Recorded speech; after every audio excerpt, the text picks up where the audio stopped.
Hey, what's up, everybody? True Boxing here. Thank you for coming back to Get Hit with the Truth. So today, continuing my 2021 year-end top 10s as we look at my number 4 welterweight in the world right now at 147 pounds, the former two-division world champion, Danny Garcia. Danny Garcia entered the year coming off of his biggest defeat of his career in December of 2020 when he just got dominated against Errol Spence over 12 one-sided rounds. You know, he won a couple rounds, but nothing to speak of, really. He really got dominated 10 to 11 rounds in favor of Spence. And Danny just, that was the widest loss of his career. So 2021, I knew he'd be out a while, but I didn't know he'd be out the entire year, which he was. He ended up sitting out the entire 2021. The plan originally was for him to return, but at 154 pounds. And from what I hear, he's still planning on doing that, but he just hasn't, officially got a date in stone yet. So I'm really hoping, we see Danny back in the first quarter of the year.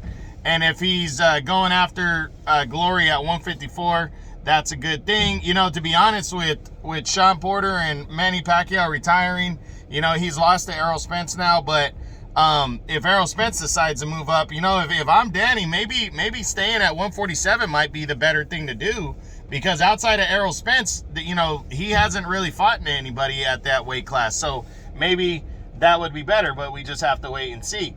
Danny's stats as of right now, he was number 7 last year. He moves up 3 spots, but that's mostly because guys dropped out. Danny didn't fight, remember, so other guys dropped out by retiring or getting defeated.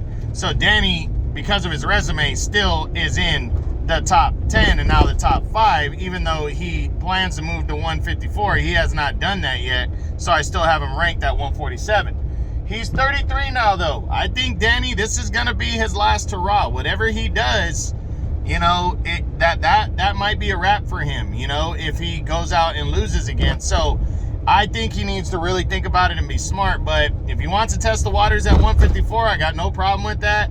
Danny's got enough skill and power combination to be effective, but he's got to strike now because he's not getting any younger. Again, he's 33 years old. He needs to get back in the ring at some point.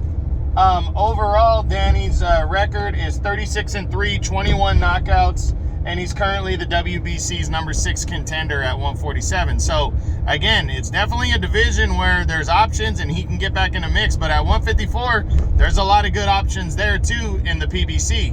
So we're going to see what Danny does. I think he's going to come back and shake off the rust and get a win. And then I think in the second half of the year, whether it's 147 or 154, I personally feel it's going to be 154. I think he's going to take probably a more serious fight and serious approach and try to get back in title contention at 154. Because to be honest, 154 looks like it's very likely going to be wide open very soon, because you have Danny Garcia, or you have Brian Castano battling Jermell Charlo in a rematch for the undisputed super welterweight title at 154. So, Danny, the titles could go vacant, and I think Danny's just going to wait for the right time to possibly move into a title shot, because all he has to do is pay the sanctioning fees. With his resume, I'm sure one of the governing bodies is going to give him a high ranking, and they'll give him an opportunity to fight for their belt because he is a big name. So we'll see. But Danny, I just hope he comes back and gets himself back in the mix at 154 or 147 in 2022, as he's had about a 13-14 month layoff since that defeat to Errol Spence. So we'll see what happens. That's what I got for my number 4 welterweight in the world right now at 147 pounds, the former two-division world champion, Danny Garcia. I hope you guys enjoyed this. True Boxing, you've been hit with the truth.